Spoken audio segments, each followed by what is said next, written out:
Are you ready? Are you ready to talk about the anime that we remember back when we were young? Let us start with ask. What is your anime guilty pleasure? For me, obviously, it's isekai, and it's also like, don't Goo Babies me for this, okay? I love the drunk uncle gets stuck with like young child that he doesn't know what to do with, and then they like become found family. I love. Dude suddenly gets a child dropped in his lap and then has to like figure things out. It's so good. Barakamon, yeah! Barakamon and Imama to Inazuma.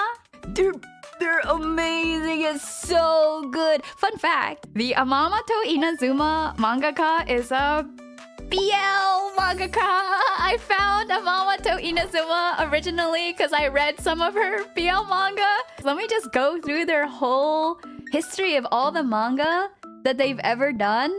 And, oh, what is this?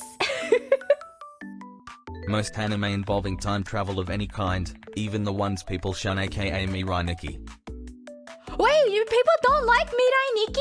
Who doesn't like Mirai Nikki? Fess up. Stand up in front of the court. Mirai Nikki is trash, but it's a must watch. Okay, I don't necessarily disagree with that. It's not bad, but it's overrated. Really? Really? Because I think Gasai Yuno like represents a generation. Mirai Nikki was cool at 14. That was an era, dude. Remember reading it? Okay, this is only for the old heads. But when a chapter of Mirai Nikki or an episode or whatever came out, you would do Mirai Nikki, and then you know what else was going at the same time? It was like Dead Man Wonderland. And maybe a little bit before that was Eureka 7. I was just like a generation of like dark shows, and they were so good. They were so good. A guilty pleasure anime of mine is Infinite Stratos.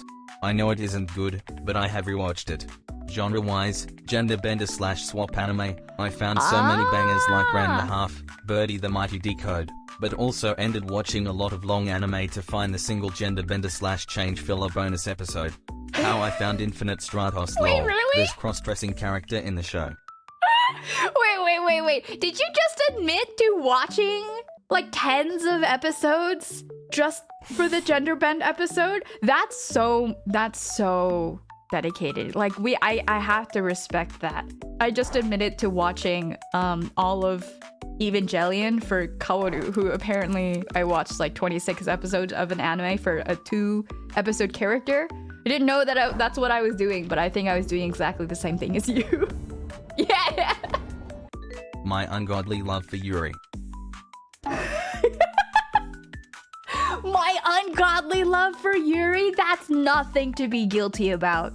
That's like, you know, I've never been ashamed of my high volume consumption of BL.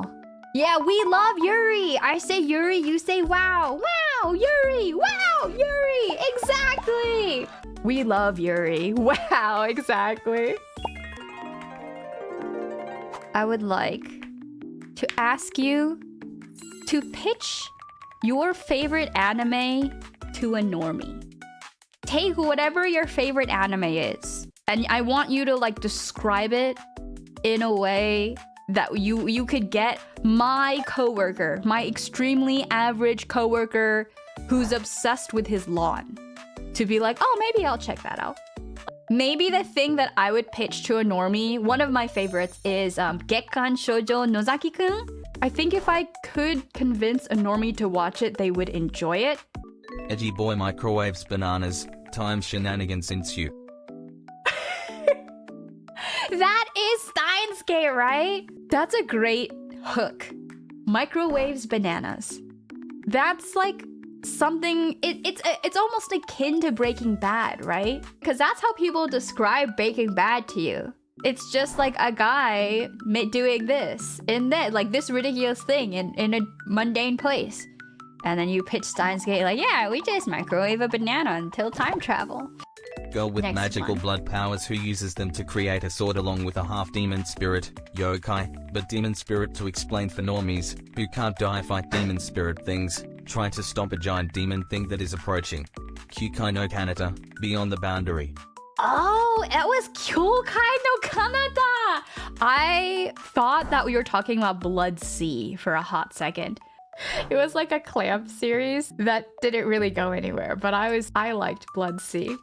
Do you think well, the animation is really good though. There is no better way to get a new person into anime than to sell them something that just looks really good.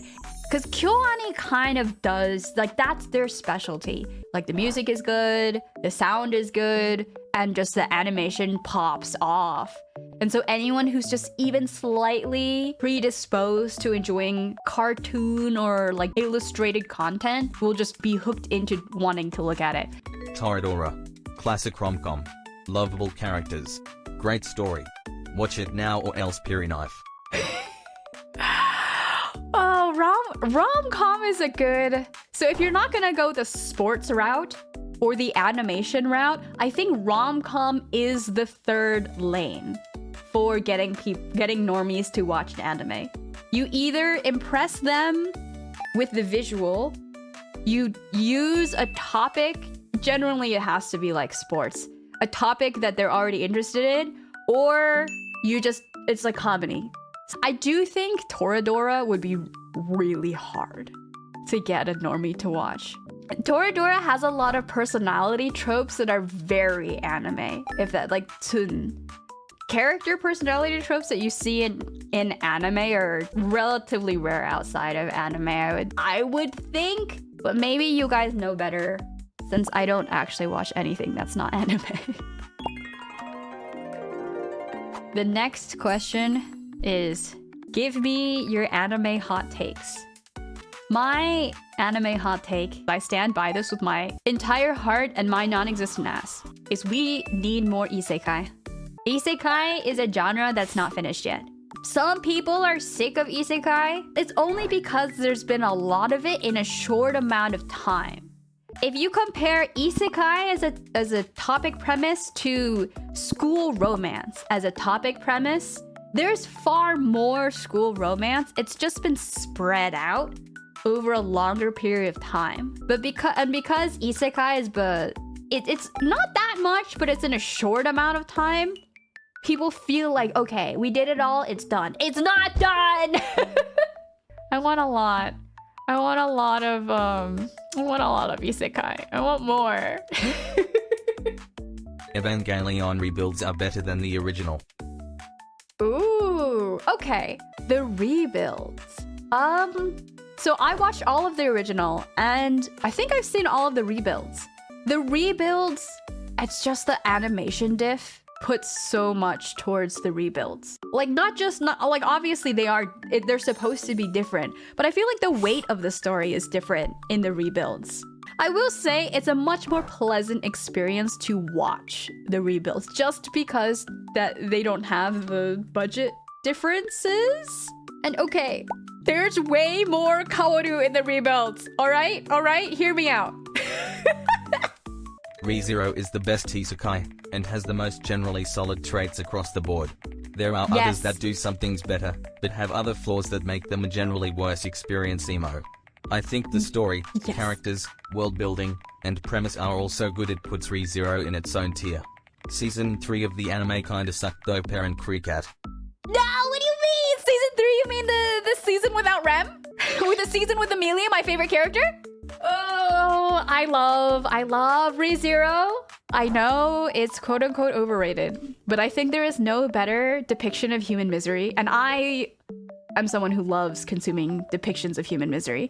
In order to be able to show someone suffering well, it's hard because there's so many series that kind of just be like, oh yeah, they got beat up and like that sucked. And you're like, okay, like I understand that sucks because I societally, contextually understand that getting beat up sucks. But they don't show you how that feels. They just kind of skip over it. But ReZero really just like makes you miserable. And every time Subaru does something like insanely cringe, you cringe with him because he's so cringe. It's the best. It's so good. This is the worst place for hot takes because I think I either entirely agree with the hot take or I have a hotter take. Sao was a mistake. SAO? Really? Okay, hear me out though. I do think that is actually common opinion, and what I'm about to say perhaps is the hot take. I think that SAO actually did not have any lasting impact on anime compared to isekais, because where are my VR fantasy, not like my VR harem things now? There are like none. There are VR gaming ones, but they're like Shangri-La Frontier, and it's like completely different. I think there was like 5 years where there were some similar things, and then it just disappeared. SAO's problems were the characters and not actually the concept. Ooh, I agree. I hate Asuna. I despise Asuna, and I won't watch any SAO season where there's Asuna in it. But I will watch all the ones where she's not in it. Like, I thought it was fine. I thought it was fine as long as she wasn't there. If there's a season where she's prominent, I won't watch it for SAO. This isn't just a nostalgia session. This is not an old person's home. Quick, is the next submission about something that's not from 1990s? When teenage dudes have way too much time on their hand and do guy things, Danchi Kukasai no Nichijo. Oh, that's also old.